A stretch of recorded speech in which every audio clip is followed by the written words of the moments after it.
welcome to the Tapped in Indy podcast. I'm Nick McDaniel, and this week, man, the guest host is kind of not the guest host, I guess you would say. I It's am Myron, the man. What's going on, host man? guest. That's the way I'd put it. I'm the host guest. So it's good to be back in this chair, even though it's the chair I'm always in.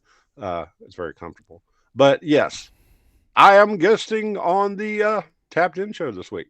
How's it going, people in the wrestling world? It's always good to see you. Good to talk to people. Got to talk to a lot of people at the big shows we went to this weekend. So that was a lot of fun. Yeah, man. I thought it had been a while since you had gotten a chance to sit in on one of these, so I figured, we've had this rotation. And by the way, I want to first, before we go to, thank all the guys who've been participating, helping out, guest hosting on the show. All the listeners. Next week, got a guest host lined up. We'll get it all squared away for you here. And so don't fret. I just want to, like I said, it's just been a while since Myron and I had done one of the indie shows. And I figured it was time to bring him back on and at least drive one around. You know what I'm saying? The original gang, the best looking men in wrestling podcasting. That's debatable. But Myron, I'll tell you one thing that's not debatable. What's that? The value that you get at patreon.com/tappedoutpod. You're going to get things like, obviously, look, even for a free account, you get all the shows. Absolutely free. The contents come out on the regular schedule, just like they do on our YouTube channel. And if you're a YouTube person, subscribe, notification bell. You know the routine. That way you don't miss a single show or any extra show. But even at the dollar level, you're going to get those paid show. They get that show notes, which is so vital now. Matter of fact, there's a huge advantage of being in that. I'm not going to give it away this week. If you were a show notes person, you'll see this week when you look at those. There's some details that we're not going to cover on the show in the show notes. Because for obvious reasons, we'll get into that later. $5, you get the shows early. $10, anything we do early. And, of course, the digital collectible there that we do exclusively monthly on the Tapped Out Podcast Network. And then, of course, at the $25 level, you get the physical 8.5 by 11 autographed copy of said digital collectible. We actually do a physical version of it as well. I just think the value's really almost darn near unbeatable. Would you not agree? No, there's nothing you can get better than this, except maybe. No, there's nothing. Sorry, I cannot top it. Nothing out there in the professional wrestling world. And one of the huge parts that the show notes to me are a huge asset for you, man. It's the stuff that when we break down the stuff that happened over the past week in the Indy Rewind section. There's so much detail that these guys are sending in. And, we just don't have the time to cover it word for word and detail by detail. So I think 100% that's where the value is. And without further ado, let's jump into it, man. Got more content than the Old Testament in some of these rewinds. Yeah, man. I mean, it is, man. So let's jump right into it. The weekend that we just kind of experienced this past weekend in Georgia Wrestling's Indy Rewind, and dive right into it, man. Friday night, October 3rd, up in Watkinsville, they One Fall ran their Friday show. They do a Monday show there, and they run a Friday show there. This was their Friday night part of the rotation. And it's cool that on a regular basis, if you go up there, you're never going to know. Vari Morales defended his title against the Warden, picked up a huge win, obviously. Jimmy Wild then picked up a win. How about Satnam Singh versus Sebastian Blaze? That young man, that's a brave dude. I mean, to get in there and even think you got a shot. You know what I'm saying? I get a guilty pleasure from walking in there and watching a Satnam Singh match. There was a guy standing next to me Sunday when we were watching the Satnam Singh match. He's like, "Oh my God, who is that guy?" I'm like, "He's really big, isn't he? The guy's a giant, man. Yeah. He's a giant. It's shocking how big he is." Yeah, man. And then what I'm starting to tell people is a real highlight of One Fall Wrestling, and that's the women's roster. Yes. Angelica Risk, who picked up a win over Cameron Cash and Riley Judah. By the way, congrats to Angelica Risk. Got a shout out on the Jeff and Conrad podcast today as I was listening to it before we were recording. One Fall in general, by the way, we'll get into that maybe here shortly. Oh, yeah. Brady Booker defeated Grillo and retaining his title. Tyler Shoup, Jack Jameson picked up a big win over Trevor Blackwell. One of the interesting things that have come out of this show that I saw, Jason Esquire and KJ Impala teamed up.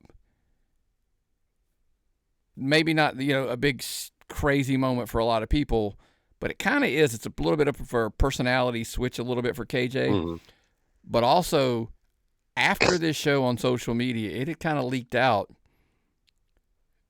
Rosario Grillo is putting Cartelo Grillo together, it appears up there, and has acquired the services of Jay Sun Esquire to kind of help him, I don't want to say help fill the family, but KJ Impala has conciliary. How do you say that? Conciliary. Conciliary. Yes. Looks like KJ Impala looks like he has become part of the family, and Grillo was on the phone, and apparently there is someone he called the kid, something to that effect. Looks like he may be coming in as well. So my question to everybody is, one of the things to be a little hesitant when you're kind of jumping into one fall now, if Grillo's putting a family together, I got a feeling, especially if Jay Sun Esquire is involved in any form or fashion, could be a real problem for a lot of people up there. They haven't had a major faction, have they? You've got the frat house. You got there. And it just over time, there's teams and stuff, but this could be a real issue because, as we always say about wrestling, the numbers game sometimes can become a very, very big advantage for one. And if Grillo puts a family together, I'm sure there'll be a lot of numbers in that family. So, again, my absolute favorite thing about going to One Fall is everybody there is kind of standing on the dugout steps, ready to get called up to the big game. You never know who you're going to see. You're going to see them one day. You're going to see them right there. The next day, you're going to see them on television. It's insane. Yeah, no, I agree 100%. That, again, check their calendar. It's absolutely loaded. They're running a show this Friday in Gainesville, but it is far from the last time we will mention them on this show or the Tapped Out show when we're doing the Making the Drive segments over there. By the way, if you haven't realized that, we've moved the Making the Drive segments over to there and the Rewind segment here if you've missed the last couple of weeks. Also, by the way, on Friday, Action Wrestling ran in Tyrone. It was at the Tyrone Founders Day, like a festival. It was an outdoor show. But, man, Joe Black in the house picking up a big win. Grayson Pierce, Zach Buchanan, and Vivian Cross, picking up a big win. Matt Sells defeated OXP. How cool is that? It's a win for me. Alex Kane defeated Rich Holiday coming in. That was a huge one. Darian Bingston had been chasing Tim Bosby, trying to capture the Action World title.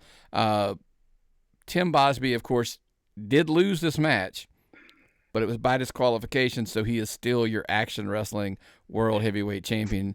Darian Bingston's got to figure out a way to get a 1-2-3 or get a submission to get that title.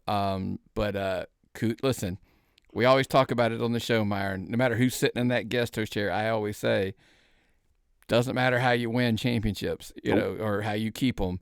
Tim Bosby has fended off challenger after challenger after challenger and has made one heck of a run, and could make a case for successfully earned his spot on the PWI 500. Oh, definitely. One thing I really love about Action Wrestling is their promoter, Matt Griffin, when he's not being an evil person all over the rest of Georgia wrestling, an evil heel, fighting for control of promotion. He puts on a great local small town show that makes the people happy and provides great entertainment with top tier talent. Who else can be so multifaceted? Listen, I think Matt Griffin's not always evil. I think he's just misunderstood in a lot. I think in the grand scheme of things, he wants what's best for wrestling. The problem is, catch me here. I'm going to catch the caveat here. The caveat, he thinks his way's the best way, and that's kind of how things can kind of get sideways with some people. Sounds like my wife. Absolutely. Sounds familiar. Check out all of the action. Oh, by the way, I did mention, Doc Gallows was in the house. He picked up a win over the wall. Tyler Stevens. Kind of the same. We talk about One Fall a lot. Action on a regular brings in some big names. So check them out anywhere and everywhere. They have another show coming up on the 17th. And I know Cruel's going to be in the house for that one. So that one will be fun, to say the least. And again, check Action Wrestling out on IWTV. Absolutely. Because also, by the way, I believe Tim Bosby will be defending his title against Adam Priest at that show. Ooh, that's one I have to see. That, That's one I have to see. yeah, putting it on the calendar for sure. Absolutely. Also on Friday, SCA ran up in the Royston Dome there in Royston, Georgia. Lots of stuff. It was basically we're kind of the go-home show heading into Fighter Web. So there's lots of chaos and just absolute just mayhem. Nick Halen has come out and made it known to James Boulevard he wants to be the Friday night champion, which he currently is, and to be the first person to hold that title and the heavyweight title at SCA simultaneously. So basically he's got to defend, his title against the number one contender, De Silva. So that's kind of getting in the way of Fighter Web. However, at Fighter Web, we've learned Scott Mason will have to defend that title inside of Fighter Web. I don't know of a match. We talk about triple threats and four ways and etc. I don't know that there's more of a match that could be designed to give a disadvantage to a champion like Fighter Web. I'm not sure if you remember the rules on how Fighter Web work. Fighter Web was one of those where it's kind of Rumble-esque, but if somebody scores a pinfall or a submission during a point of the match, everyone else in the ring at that point is eliminated. So if 6 people are in there and somebody scores a pinfall, all 5 of the other people are out. So the problem is Scott Mason could just outright be eliminated and not even be in the picture in the least. So look, I love the concept. I really put it over last year. I love what they're doing up there. I love the way they're putting together shows, the way they're putting together talent. That we're bringing in a lot of great Georgia talent and getting a lot of younger Georgia talent work. Boulevard is doing so good as the new consultant. I really appreciate what's going on up there. Yeah, and they had a lot of matches set up by one James Boulevard.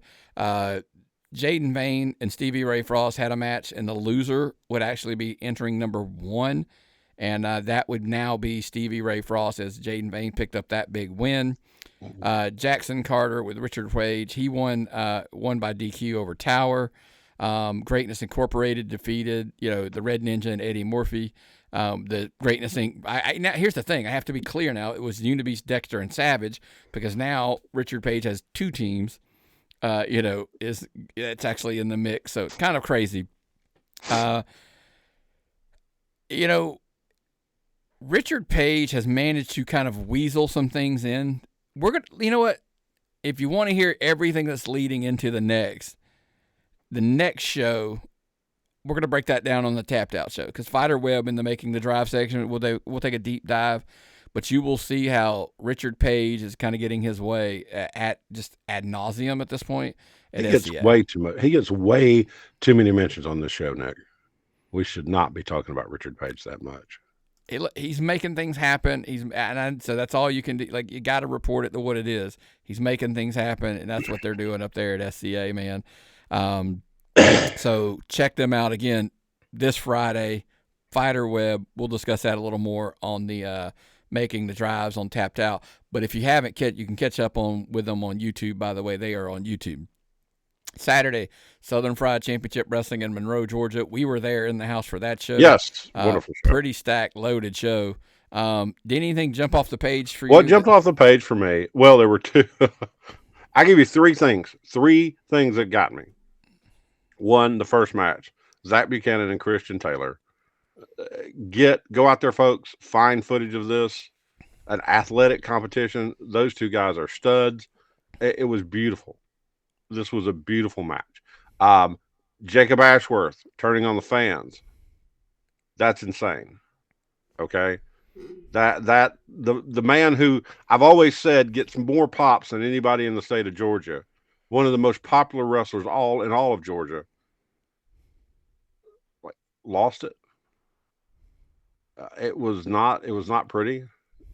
And that's going to influence a lot of people talking from now, not just when we go to the big show next week, on the 18th, Crossroads, this is going to affect all of Georgia wrestling right there. That one turn. And then Dominic Stuckey running the gauntlet to get his shot at the title. I think Dominic Stuckey running through the Crusade was something that really jumped off the page. I thought that was probably when I say the match of the night. What I mean by that is just I didn't see him, the talents that he was up against one after another. I just didn't think he could get through it. So you got to tip your cap and say kudos to that. I was real happy with Zach Buchanan and Christian Taylor. I'd wanted to see that match. They'd had a few of those. I was glad to catch them in person. Xavier Cross, dude, just you don't realize how big he is until he was standing toe-to-toe later in the night with Judias. And I was like, holy crap, he's huge. But to go back to your point, I do want to get into Jacob Ashworth. Look, wrestling's a weird business, and over time, I mean, Jacob, as far as we've remembered, like Jacob was always a fan favorite. Everybody loved Jacob. He loved the fans, and he was all, but now has he come to a point in his career where he understands, like, now here's the thing. You could make an argument. Jacob Ashworth has won many, many championships over his career. We've seen him but is he just getting to a point where, like, who was it? There was I'm going to draw a total blank.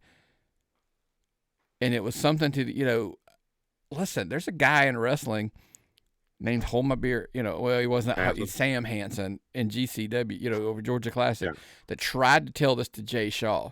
And is this a lesson that Jacob Ashworth has finally come to learn, that the fans love you to a point? And listen, I'm not crapping on fans, kind of. When I say we have seen even on a national scale where we love somebody until we don't. And fans are fickle. They will just, hey, push a guy to the top. He gets to the top, and then we want the shiny new toy, and we move on. Has Jacob Ashworth come to the realization that, like, hey, I'm not a shiny new toy, dude. I'm a guy who can be a champion anywhere I want to be. And that's why he's had enough with the fans and just ready to move on and go, like, I'm going to do this for me. Like, I deserve, listen, I'm agree or disagree. I'm just telling you, I can understand the concept of eventually going, you guys don't always have my back. Maybe they do, maybe they don't. But maybe he just feels like maybe they don't, and maybe it's time for him to take care of him. I'm telling you, this, like I said, the fallout that goes all over the state of Georgia from this, this is one of those things where I'm wanting to see is this Jacob Ashworth at this promotion, or is it Jacob Ashworth at all promotions? How he's going to be booked long term across the state is really going to be something I'll be paying attention to. I agree, but Jacob, get yours, man. That's all I can say. There's a reason. If you look at, people ask me a lot of times, have you looked at my laundry list of guest hosts? They're not always they don't always do things the fans way. No, you get a lot of heels on that show. And my argument to them is, I appreciate the fact it's like a win's a win. And a lot of that's why we have these conversations. And I can tell Jacob Ashworth, get yours. Because we don't, you're not in this forever, right? Like, we get yours while you can, man, and run with it. Maybe those guys have rubbed off on me a little bit. Maybe that's what it is. Scott Hall going, Last but not least, Sauronaro, he did defeat Judias by a count out for the Southern Fried Championship. CT Keys is involved. Jaden Van, Xavier Cross, they're involved. Absolute chaos to end of that show. But it sets on the table for Crossroads. CT Keys, Sauronaro will wrestle for the Southern Fried Heavyweight Championship. That one's going to be one for money. Crossroads has done a very well job. It's one of these things about this show. You kind of going into this show, Crossroads was kind of like, we had some ideas. One of the things that Southern Fried does really well, now we know, boom, table is set for Crossroads, and we realize, oh, by the way, it snuck up on you. It's a can't-miss show because it's going to be stacked from top to bottom. It's their SummerSlam, basically. It's their number two show, or their Rumble, number two show of the year. By the way, we haven't even gotten to the fact that Nick Halen absolutely has lost it and now will face Disturbed, at Crossroads as well to settle the score. This thing has been just a pain. I mean, look, Bobby Moore and Tejo. I mean, on and on and on. This is stacked show. You got a lot of good violence. Yeah. Check them out on YouTube. Again, Crossroads, October 18th. And birthday. We will be in the house for sure. If it's your birthday. Celebrate my birthday right there, doing what I love, going to independent wrestling. Also on Saturday, Premier All-Star down in Carrollton. They weren't in their Buchanan home. They were in their Carrollton home. Eddie Hendricks and Sean Nelson, they were kind of the survivors of Total Elimination. Stevie Ray Frost, by the way, was pinned in Total Elimination by Eddie Hendricks, which gives Eddie Hendricks an opportunity at the Premier All-Star Championship, and that will take place on October 18th. The question has become, is Eddie Hendricks the guy? Stevie Ray Frost still on that long over-year title reign that he's got going on. That's crazy. Sean Nelson did help him win, but he didn't pin Frost, so he didn't get the title shot. Is that going to come back to bite them as, whatever? Lucas da Silva, absolute great showing in a loss to one Alexander Lev for the Georgia Heritage Championship. Lev has locked that title down. That is kind of like his title that he has been taking all across Georgia at this point and defending it left and right. So another feather in the cap for one Alexander Lev. The only, Joe Black hitting AJ Black with that clothesline during Total Elimination. It's got a lot of people asking questions. What's up with Joe Black? Listen, Joe Black's not a bad guy. He's just got bad intentions sometimes, and AJ Black has been on the losing side of one of those right now. Maybe Joe Black's at one of those points where he's wanting championships, and that's all he's after. Anybody in his way is just going to absolutely fall wayside. Xander Orrick, he's still kind of continuing his quest to get a match with Richard Page, kind of a step closer as he defeated Gaines by DQ. A win's a win. Listen, it works the other way too. You win by DQ, you get closer to your match with Richard Page. Congratulations, Xander Orrick. That's the one that I'm waiting to see because anytime anybody can get their hands on that Weasley little Richard Page, yes. Makes us Once happy. again, I another time on the show we have to talk about Richard Page. He's everywhere. He's like ants. Got them grubby little paws and everything, man. That's the thing, right? That's just how it works. Yeah. They will be back on the 18th of October there, but they will be in Buchanan, not at Carrollton. They'll be at Buchanan. Check them out on YouTube to get caught up away as well and head on over to I hear Buchanan. From everyone that knows West Georgia wrestling that they have caught the West Georgia Magic there. So that crazy fan base is coming out to see them. That's all we can ask for. So also then on Sunday, One Fall Wrestling in McDonough, Georgia. This is part of where the show notes could come in handy, folks. We're not going to break down the match results on this on the show because it was a TV taping, and these will air on Peachtree Sports Network and Triller TV Tuesdays, 8 p.m., I believe. It was shuffled around a little bit last week, and then 6:30 p.m. on Wednesdays. So I'm not going to go down as far as the actual results of this one because I don't want to do the spoiler thing on the air. Great crowd. Again, both of us being there, Myron. Yes. Thoughts, TV taping, since we don't thoughts go on through the results. on TV taping. Talent. There was actually some talent I hadn't seen before that they brought in for the TV tapings. They gave a lot of people so much exposure.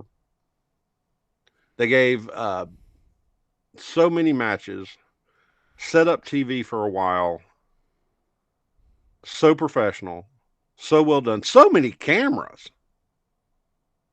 The way they had this set up, it looked to me like I was at a TNA taping or something like that. It looked a lot more professional than a Georgia wrestling show. Let's just be honest, folks. I've never seen it, even in the prime time of Southern Honor, I've never seen this much put into production on a show. So. Yeah, I mean, that's kind of the whole point of what they are now. And I think we're going to get into it a little bit later. And there's another conversation I want to have about what we feel like this means. Very tough conversation we're going to have later. Yeah. So I believe they're going to run monthly. I'll get corrected if that's not accurate. I promise you. I'll get a text or something. But so follow them on social media. By the way, 1FWlive.com is where you get your tickets. This show was free. I mean, so if you missed it, shame on you. You missed it. Yes. Looks like I've heard tale it may be again. I don't know. They may tell, they may not. We'll see. This is the thing. If they're free, honestly, this show should be turning away people. There's no other way to put it. This show should be turning away people. Yeah, I mean, Jay Lethal was, I'm not going to give results, but Jay Lethal was on the card. Grillo was on the card. QT Marshall, Anthony Agogo, the Infantry, Haina Hera, Angelica Riss, Satnam Singh, Brady Booker, the Warden, the Frat House, Adam Priest, Elijah Drago, Vari Morales. Jay Lethal wrestled twice, by the way. He was again on the show. I mean, it's at least Ring of Honor level. At the minimum, it's a Ring of Honor level taping. Yeah, people, you got to take advantage of it. I know it's going to be on TV, but it's worth the experience to sit there. You get about 3 hours of wrestling for a very, very. We got 12 matches in a less than a 3 hour time period. Yeah. Okay, when most people, if they run 12 matches, it would be 5 hours. Most shows we go to, 7 matches. 7 matches is a 3 hour show. They did 12 matches in less than 3 hours. It was so well coordinated, so well produced. I can't go on enough about this.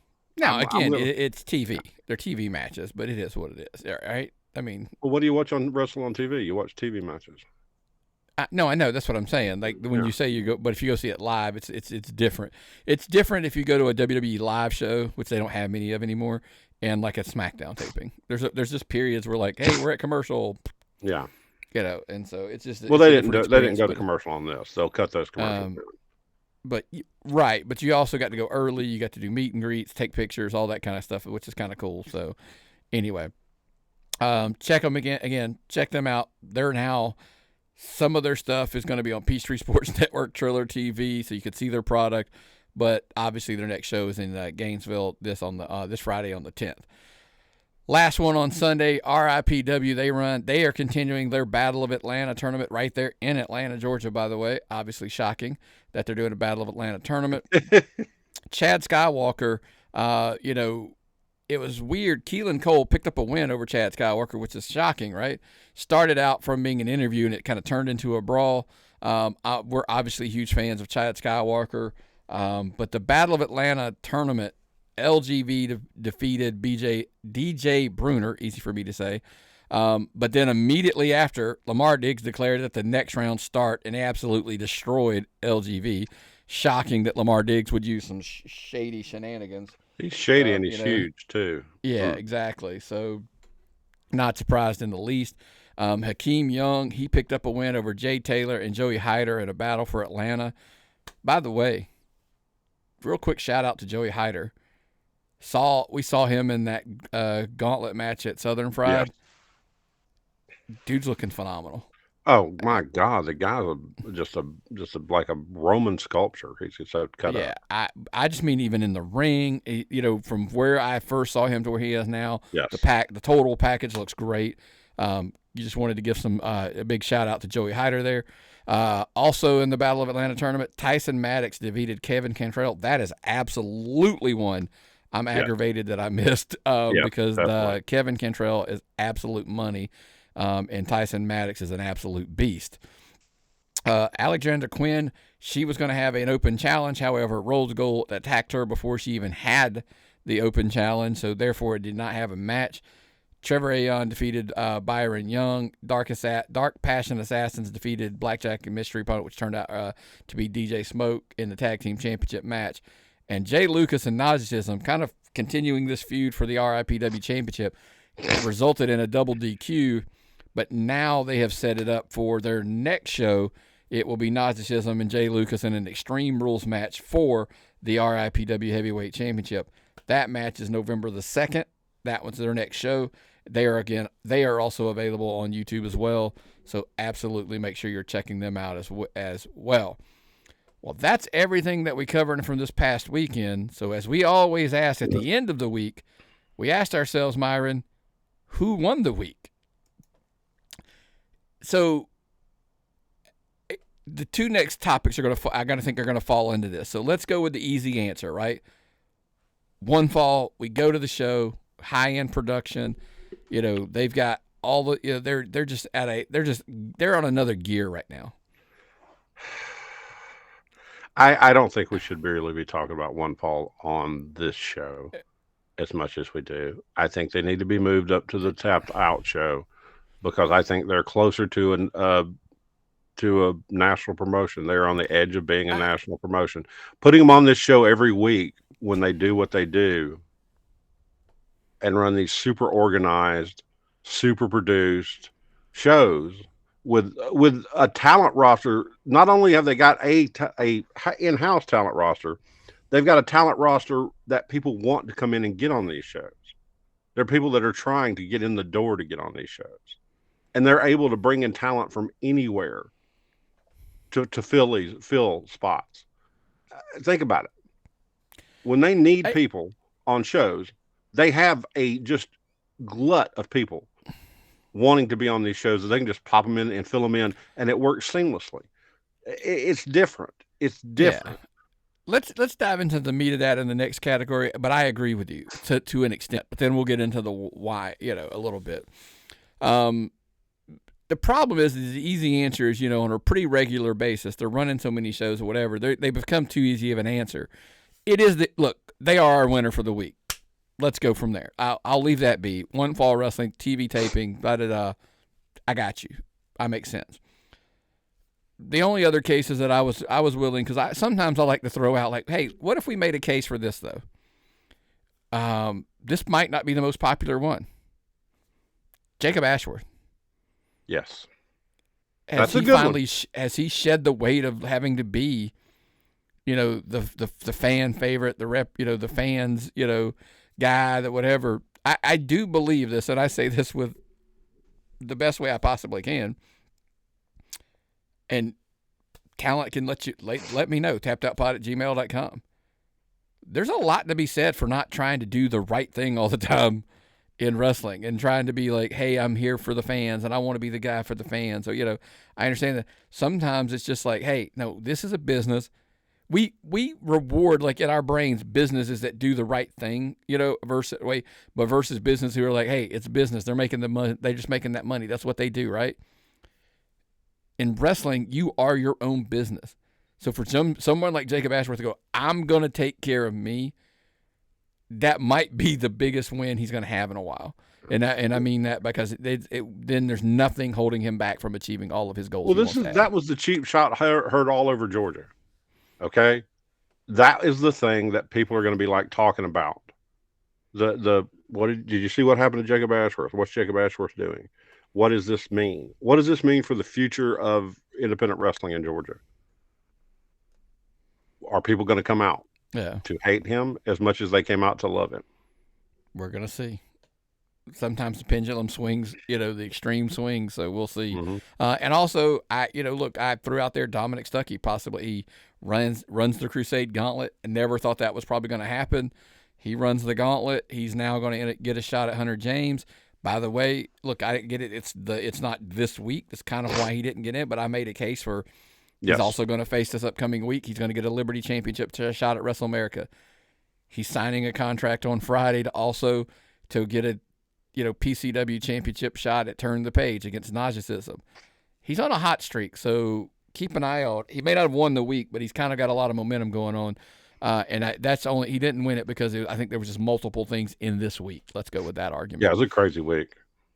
Yeah. Well, all of his highlights are over this week and next week, so potentially. Yes. So that's kind of the why. But kind of what you were getting to, the question that I wanted to ask you is, are we starting to see the separation? Because, look, when we started this year, I think we were at 42 promotions we were kind of covering, roughly, give or take. Yeah, I've seen the spreadsheet, and the difference in the spreadsheet is what you've lost a quarter of the promotions in the state of Georgia. Obviously splitting the two shows and tapped in, and we were kind of going to condense some things, and the philosophies just changed a little bit. As of today, recording Tuesday, October 7th, we are effectively covering 28 promotions. So that means about 14 of them are gone. And that is a multitude of reasons, by the way, and I'll say it on the air, and I probably shouldn't. It's promotions that are gone. or promotions that just were like, I don't know that they're we're going to start covering needle movers and people who cooperate and send in a report, whatever. So if it's like, we're not going to hunt your stuff down if you want to be covered, folks. It's bookmarked on the tapped out page, so it's not like you can't get it. It's there. It's bookmarked on my page. So the recap report's right there at the top of the TO Nick McDaniel page and the Tapped Out Podcast Network page. So pretty cut and dry and pretty simple. Well, but a majority of it is just phased out, as far as like they're just gone or whatever. Well, when you don't see them on Facebook and you don't know what they're doing and they don't send in reports or anything, how hard is it to cover them? I mean, I know my Facebook algorithm does not show South Georgia promotions as well as it would North into Central Georgia promotions, except for Kraken, because they're in it all the time. You know why Kraken's in it all the time? Because Sam Skaggs is out there busting his ass, promoting. He's getting that stuff to pop up in your algorithm. He's making it work. So there's not a reason for slipping off this list unless you fail or you have just piss poor promotion. Okay, the 3 Ps. Listen, I pushed back a little bit by this. I said this to somebody, like, with all due, this is like, here's the funny thing. With all due respect to ourselves, I said, look, I'm not saying we sell tickets. I'm not saying we move numbers for you. I'm not. But it doesn't hurt. That's what I said. I was like, so, I mean, as far as, people hear us talking about it, it's free advertisement. All takes you about, by the way, there's certain guys in this state that I feel like if they're justifying themselves to fill those things out and send them to me, I promise you're not higher than in the pecking of the food chain than those people, and they're doing it, so they see some value to it, so you should, and I'm not going to spend more time on this because I've said this in the past, but it's not that hard. I mean, I like, if you fill it out, we'll talk about you. If you don't, you don't. We're just going to move right past. There's not a whole lot you could do. It just used to take me a couple hours to go through and like search every promotion's Facebook page, and the poster's not even up yet, or there's nothing on there, or nothing as far as results, or nothing. And I'm like, okay, I can't sit there and watch everything by the time we're recording. It's just not possible. So, well, half of the promotions anyway. I see don't post an address on their poster. They don't post a bell time or a door time on their poster, or a year. Okay, I know it sounds crazy, but how am I not knowing that I'm looking at a promotion poster from last year that got all screwed up into the algorithm? Put the year on the poster, put your date, put your address, put your bell time, make sure everybody knows everything they need to know, where to go, when to get there. Listen, I've said it, and I've said it 100 times. If you have a page, you should have a page, not a profile. You should have a page for your promotion. If it were me, what do I know? I'm a fan. But as a fan, I would love to be able to go to your page, and there would be a pinned post on your page that immediately has the poster for the next show, and it has a list of all your current champions and things like that. So I kind of know, I could look at that one post and almost go like, oh, that's it. You get 2 pinned posts, by the way. You could have your current champions and, developments or whatever, and then you could have your poster for the next one as well with the date. Well, what's pinned on the Tapped Out page and your personal page? Well, the recap thing, I have it pinned there. Yeah, so people can just literally really I can't find it. Did you not find my page? You're talking to me, so click on that, go to my profile, it's at the top. There you go. It's pretty cut and dry. But I'll send it to you. And I try, by the way, I go out of my way. This is it. This last statement on this, and I'm moving on. I send it to everybody that I have a Facebook message going back and forth with for every show that's on my calendar every weekend. I take that upon myself to go send it. If I don't get it back, we just don't cover it. We move on. So it's pretty easy. So anyway, all that said, that was not the point of this conversation. The point of this conversation was we've been doing this for about 9+ years now. And the landscape of Georgia wrestling is completely shuffled. And I personally feel like we're in another phase of it shuffling again. Yeah, yeah. We came on board. We were talking about this a little bit off air before we recorded because I wanted to make sure we were kind of right.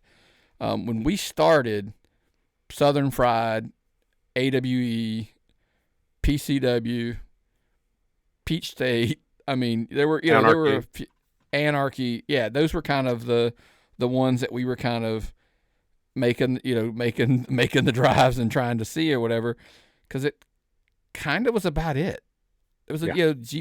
the old GPW, not the current incarnation, but the old, GPW kind of existed in the early days as well.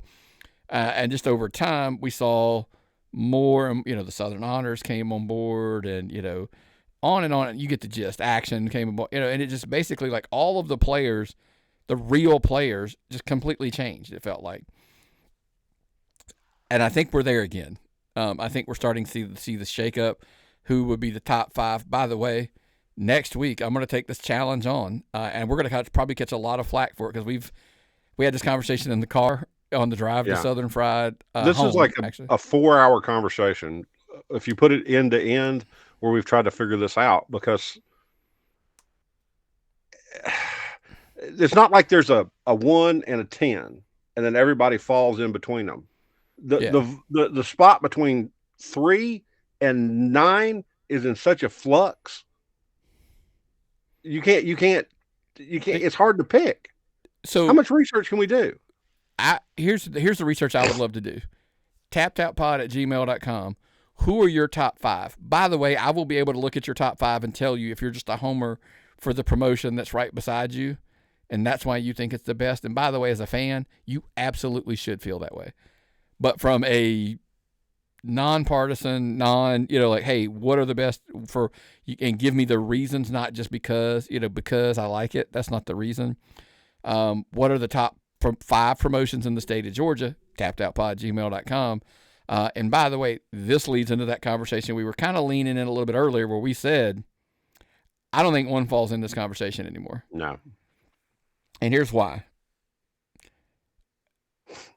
One falls over here. They will always be on the Tapped In show, and I'll tell you why. It's because all of their shows are here in Georgia, and it's shows we go see, and they do. It is an indie show. It's still technically an indie show, even though they have, name talents, from that are on all kinds of television shows.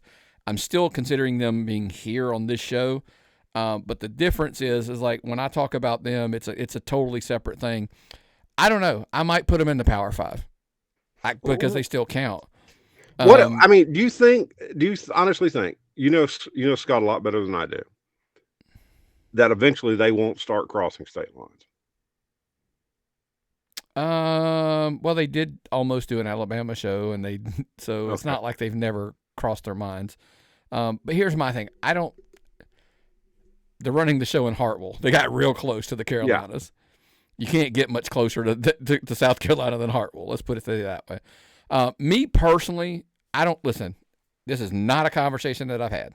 Me personally, I wouldn't do it.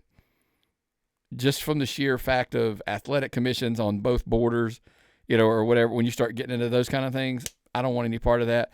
Tennessee, maybe, I don't know. That's a whole other conversation. There's nothing in Tennessee worth looking at. Maybe a couple, but the most part. Listen, there's an absolute show in Tennessee that it's an indie show. It's not even an indie show, to be honest with you.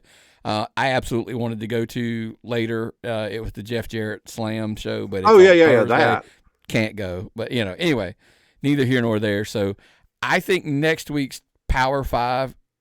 By the way, I don't know that anybody wants to be the guest host next week for that spot, because that's I'm glad I probably won't have to do that. I'm hoping somebody will volunteer. Yeah, I've already got somebody in mind. How many shots can you put into me? Listen, I got somebody who I think's the right person to do it, so we will see. But yeah, there's definitely a shakeup in Georgia wrestling.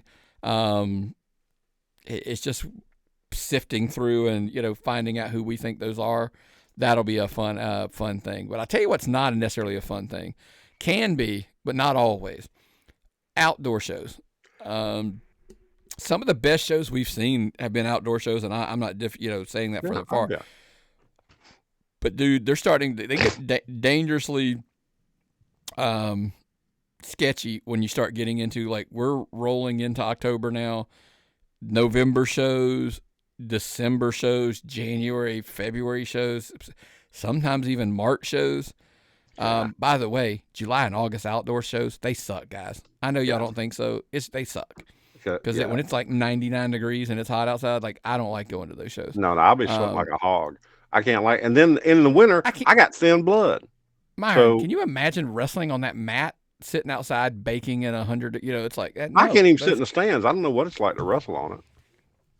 But yeah, so here's what my thing with outdoor shows is I'm like, I almost feel like you just have a window. You've got spring when it's cool enough and fall when it's cool enough but not too hot. The rain, and then just all the things that come with it. They just are really tough to run. And I think one of two things, when we head into the fall, we start looking at winter coming. The winter is coming. Nobody will get that, but I don't watch those shows. There's a meme coming. By the way, spring is coming, but that's a whole other conversation. I got that text from my daughter the other day. There's a spinoff coming of Game of Thrones. It's the spring is coming anyway. So either you cut your outdoor shows or the attendance is going to get cut when it's that cold. Me personally, I don't care how much I love your promotion. It's tough to sit at anything above when it's in the 90s. And if it's anything like in the 40s or, I'm like at night, like, dude, come on. You're just asking too much from your fan base at that point. And the problem is, I'm not saying you're like, well, we didn't know. I'm like, my point is you knew it could be. That's the obstacle, in my opinion. That's the $1 million obstacle that gets in the way. But I got to agree with you. But anyway, man, look, obviously we talked about the Power Fives coming next week. So what's this week, Nick? Well, it's a little time to have the conversations about underrated and underappreciated. And that's right, folks. We're going to do a promotions edition. Promotions that we kind of think probably get slept on a little bit here as far as they get overlooked and for all the reasons we want to run through. Let's start with, one of my absolute favorite people, by the way. Great catching up with Bull Buchanan. Yeah. And that is BullPen Pro Wrestling over in West Georgia. I'll tell you why. The guy knows, obviously, look, he doesn't need my compliments to say he gets it when it comes about wrestling. But like some of our conversation, it was kind of like it was enlightening to see that a promoter gets the big picture. It's like, hey, we're on fire, but what can we do to be better? And what can we do here? And how can we do, those type of things. And, it's really cool that he is bringing in some top-tier talents, but he's giving these young guys an opportunity to make a name for themselves like a JT Paradox, Xavier Cross. Yes. Obviously, Zach's working all over, but Zach's, a mainstay there for obvious reasons. Those guys, Ryan Wendell, Dante Diamond, they've done some cool stuff. You know what I mean? Like it's kind of cool to see all the opportunities a lot of guys are getting. Yeah, he is training a lot of young talent over there and making that side of Georgia better. And I think West Georgia is going to heat up. And I think he was really the one that got it started. Going into the next Premier All-Star is one I hear nothing but good things about. Yeah, Premier All-Star absolutely on fire. And that's it. Maybe that's the question because a lot of, that corner over there, BullPen went in there and kind of injected it. It felt like it got it, that whole area just seemed to catch a little fire after them. And Premier All-Star absolutely fanned those flames and have done a great job, whether it's in Carrollton or Buchanan or wherever, they run some one-off shows at some other places. They've done a really good job. The creative team has picked up a little steam, diving deeper into some of the stories and stuff like that over there as well. Brought in some new talents, got some NWA names coming in, obviously bringing it, so a lot of things. Listen, give credit where it's due between Alexander Lev and Stevie Ray Frost and Madman Mesa, etc. People love good stories. Richard Page is starting that whole, faction that he's got down there. I know, dude. You just, hey, you gotta do what you gotta do. But yeah, so Premier All-Stars, another one on that list. Also on the list, GCW, Georgia Classic Wrestling. I think absolutely, another good old-fashioned Southern wrestling show. Look, they know their target demo, and I think that's lost a lot. They hit it hard, too. Chris Nelms does a phenomenal job of picking his demo and putting what they want in front of them. Well, those crowds were happy. Those crowds were hungry, eating a lot of snacks, which is good for business, really good for business. He had them in there. He made them happy. He drew twice the show we went to. He drew double the amount of people that live in the city. Find a venue, work it, do his thing. Got to give the guy credit. Well, clearly they're drawing from outside, doing a really good job there. And, you know, I think, again, seeing it, there was an opportunity there, bringing in some of the talents from outside, the Nick Calins, the Sam Hansons, et cetera, et cetera, et cetera. Speaking of Sam Hansen, Kraken Pro Wrestling has, you know, they've been around a little over a year now. Tons of momentum, lots of like I don't know that anybody grasps the storytelling aspect that they are doing there with the television show that they're, you know, airing on YouTube.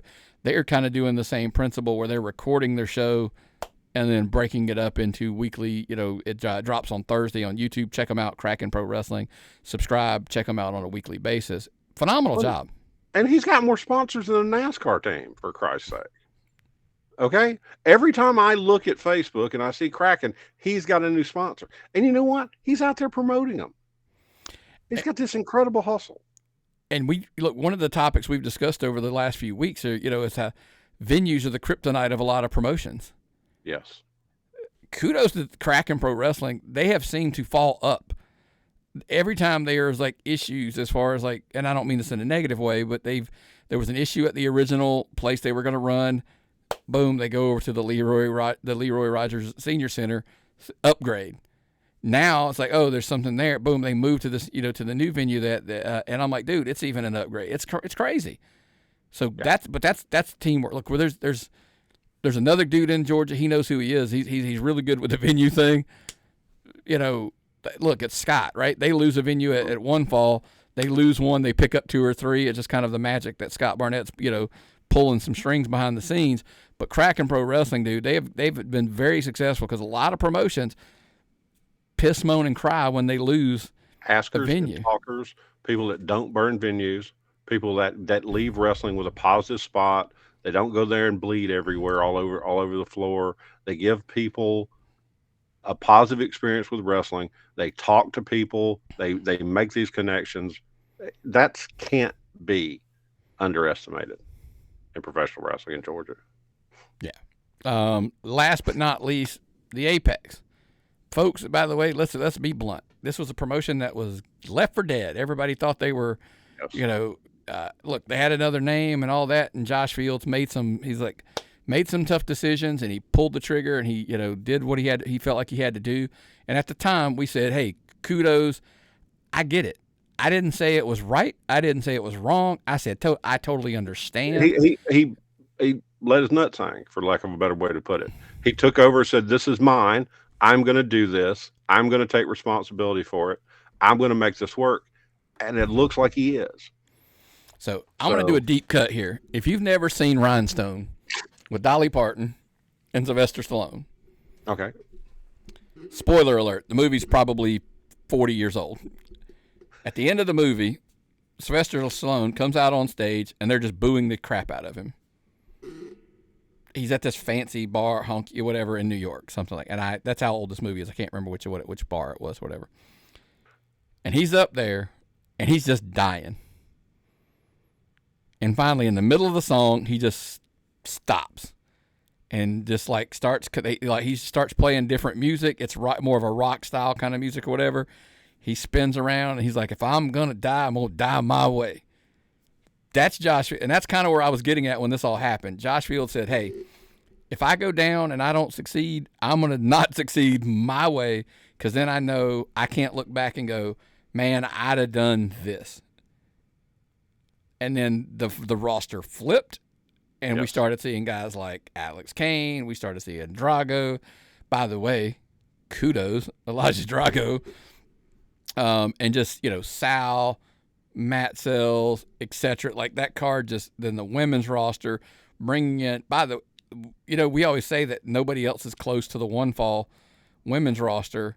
Kudos to Josh Fields for trying to make a stand and come at that. I know Viral, they make their case for it as well, but you know, hey, I get it. Somebody look, things happen. Card subject to change, but he had 2 scheduled for his last show. And you know, when you're getting. I got a story for you off the air. I'm not going to share that one. Sorry, it almost came out. But I feel like the Apex is in a very – look, and we're talking about underrated, underappreciated. And Josh knows how I message Josh on a regular basis. I'm absolutely a fan of the Apex. He knows that. Would I put them Power 5 right now? No, I would not. But I also don't think they get enough respect and put on their name when people talk about them because I think they're doing a really good job there. Well, they're trying to slap number 5 as hard as they can go. They're trying to get in there, and they're hard work. Okay, and doing it your way. Josh, you're not 10. I'm not saying this, but I always tell people, if you're number 10, the only way you get to number 1 is you have to pass 9, 8, and 7. You got to climb the ladder. He's putting that effort in, and that's just one of those things that I'm kind of like, I don't know that a lot of people are seeing everything that's going down on there, but it's enough that I'm actually telling guys it's a place you should probably look at and go work if it were me. Yes. So they are also on our list. Now, Myron, you've not had the pleasure to sit in that chair and experience what we like to call blind reveal. Look, everybody knows how this whole game works. It's a ranking system where I'm going to give Myron. Now, here's where it's going to get worse, Myron. Normally, I only do 5. I'm going to give you 10 because you're such a Waffle House guy.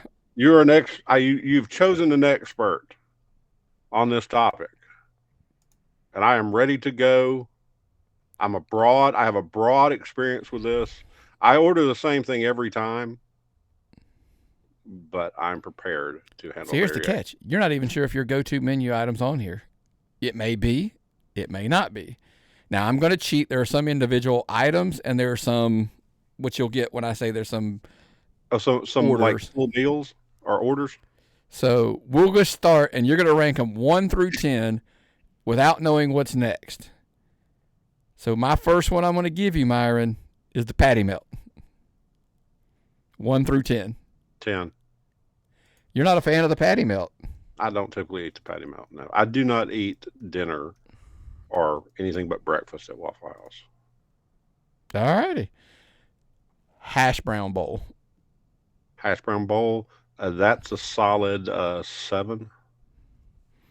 What do you normally get in your hash brown bowl? I don't get a hash brown bowl. If I get it, I get a sausage. All right. I don't even know what's on it. It's hash browns, cheese, the eggs, the sausage, whatever you get. That's a good little combo. There's nothing wrong with that. I'm gonna stump you because I put some more dinners on here than you probably are guessing. Bacon cheeseburger. Bacon cheeseburger is a solid 5. It's something that I don't have the desire for since I quit drinking. When I was drinking heavily, that was a good go-to. Yeah, I'm a big fan of the bacon cheeseburger. Chicken sandwich. Chicken sandwich would be an 8, simply because Melissa and Casey order that. The Texas bacon chicken melt every time. Steak and eggs. Steak and eggs, I give it a 6. Really? I'm going to get crucified unless my shit gets up to the top. Because like I said, I am very particular about my order. Grits. Grits at Waffle House is probably about a 4. That's a variation of something that I get occasionally when I'm not feeling hash brownie. I ask for some grits. The All-Star Special. Number one. Let me tell you how I order it. Egg scrambled with cheese, hash brown smothered and covered, white toast. I get 2 orders of sausage, waffle a little bit crispy. It's not bad. We're not. Then I take my sausage patties and I always half them. I use them on both the waffle and the little egg sandwiches I make. With the toast. Yeah. Hash browns by themselves. Number 3. Right above grits on my list. I'm a massive fan of the hash browns. I won't lie to you. It probably would have been my 2. It's a filler. It's a really good filler. A waffle by itself. 2. Number 2. How much? My wife gives me grief about how much syrup I put on my pancakes and my waffles. There's no right amount of syrup on a waffle. It is a very individualized thing. Okay. When you get your waffle, the first thing you do is you make sure the little butter cup is on top of the waffle. So the heat of the waffle melts it, but you flip it upside down so that it runs to the bottom. So when you open the butter pack, little butter cup pours out and you smear it evenly. Yeah. And I need about 2 or 3 of those because I pour them all over the place. I just need one. And when we go, like, this is like with, because at Waffle House, you can't really measure. You just got to pour. But like my wife chuckles at when I get pancakes at like Cracker Barrel. Yeah, I'm going to need 2 or 3 of those little syrup things. I'm just like, psh. I'll give you a tip though. Here's a tip about waffles. Get a water, even if you're not going to drink it, because you can use the condensation to get sticky off your hands. If things get really bad, you can go in there and grab some ice cubes out of the cup and wash your hands right there at the table. That's a messy eater right there. Now I'm really going to break you because I knew the one that I saved the one that you probably would want number 1 to last, and you put it at 9 blindly. Shit. That's just a cup of coffee, Myron. Coffee, yes. That's one thing I order with every meal. I got stuck in the wrong place due to this tricky game you made me play. If I were to order these, it would be 1 All-Star, 2 coffee, 3 waffle, 4 hash browns, 5 grits, and the rest is no. I was tricked. Cheese eggs weren't on here. I was expecting cheese eggs. Yeah, nope. I protest. That's why it's called the blind reveal, Myron. You don't know where stuff's going to fall. It's the easy part. If I'd give you the coffee first, I was afraid you'd put the coffee at number 1. Wonder. Exactly. I'm a all-star special with sausage. Add ham and cheese to the hash browns. The waffle extra crispy. The eggs I want scrambled with ham and eggs or ham and cheese in them. I love ham and hash browns in it. I'm weird that way with it. I am, dude. Question. How do you take your waffles again? Extra crispy. Is it ham and cheese? The waffle? Yeah. Sorry, your hash browns. Hash browns? Well, now, if it's just me by myself, it's ham, cheese, and chili. Oh, no. That's like asking for diarrhea. The worst thing on earth, if you get the gravy on top of them, and the gravy is do that sometimes. Yeah, I do that as well. It's a patty of gravy. Okay, it's not like spreadable gravy. It's like a little meat patty. It's just congealed meat fat, basically. Now I love that. My guts don't. Yeah, but I listen. All-Star Special. I think we're both fans of it. It's probably both of our. By the way, every now and then you throw a side of bacon in there too. I like to throw a side of bacon in there. Melissa bitches about the bacon no matter how it gets. If it gets too crispy, she bitches about it. If it's too soft, she bitches about it. Never once has she got to order bacon the way she wanted it. So you know what my solution about that is? Quit ordering bacon. Order the country ham. That's what my answer would be. Well, the country ham's a good choice. If you want to get it's a great choice. Yeah. So when I was doing keto as much as I could at the time, I was just I want like the sausage, the bacon, the country ham, the eggs with cheese. Like I would just like meat this thing up. And like, no, now granted, you can't do the hash browns and you can't do the waffle and all that. So when you just do that, that's why I love Waffle House. You can just sit there and I would literally go sausage, bacon, country ham, eggs with scrambled eggs with ham and cheese in them or something like that. And I'm like, that's breakfast. It's a good winner. We'd love to know yours. tappedoutpod@gmail.com. What's your go-to Waffle House order? Maybe that's the new game. Maybe that's a question we ask. I'm going to have to get an Uber to Waffle House when we finish recording the next show. It's a possibility. You know, of course, I woke up this morning and I had steak and ham for breakfast on the grill. I went out on the back deck and grilled it at like 7. I mean, I had Chick-fil-A delivered since nobody can leave the house now. Well, listen, I tell you where there's nowhere to leave, Myron. You don't ever want to leave us. If you're at patreon.com/tappedoutpod, we went through all the benefits earlier. I'm not going to run through that again for you, but we always tell you we appreciate it. Make sure if you're a subscriber to us on YouTube as well, look, right here in the corner, it's coming up. You see it? It says subscribed. Click the notification bell. Boom. You'll never miss an episode of the Tapped Out Podcast Network, whether it's the Tapped In show, Tapped Out show. And by the way, I've got a huge phone call to make this afternoon on the new potential new content that hopefully we will have set up. So I won't know until this afternoon, so I can't spoil it. A question. You know, when we was at the One Fall show, Diana and Michelle went and changed clothes between sets for TV. When we change sets, do I have to go change clothes? I might. I'm thinking about it.